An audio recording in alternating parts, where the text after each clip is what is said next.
James is an awesome book, and there's a ton to unpack, but I just want to point out something small that I saw this morning as I was reading through.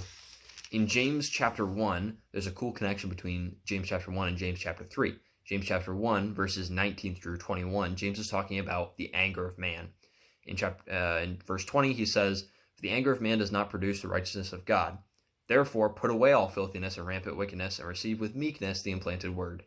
So, James is saying, anger, not good, does not produce the righteousness of God. We as Christians, we want the righteousness of God. That's what we're supposed to be pursuing with our lives. So, anger's bad. We don't want anger. There's a cool connection, though, to James chapter 3. In James chapter 3, verse 18, he says, "And the harvest of righteousness is sown in peace by those who make peace."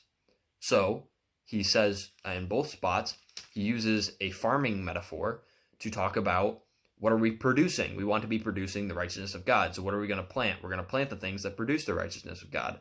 James says those things are peace, and they're definitely not anger. So we want to get rid of anger. We want to plant peace.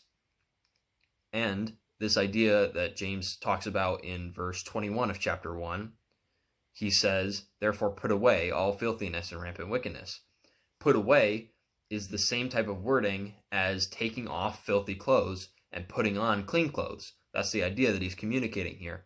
We want to take off anger and put on peace. The other cool connection here is that James explains to us how to receive this peace. In chapter 3, verse 13, he says, "By his good conduct, let him show his good works in the meekness of wisdom." Meekness of wisdom is the key to having peace. Meekness is also repeated in chapter 1, where he says, "Receive with meekness the implanted word." So, if we want to obtain peace and get rid of anger, the key is wisdom and meekness. Both of those things are only possible because of our salvation. And both of those things we have to rely on God for.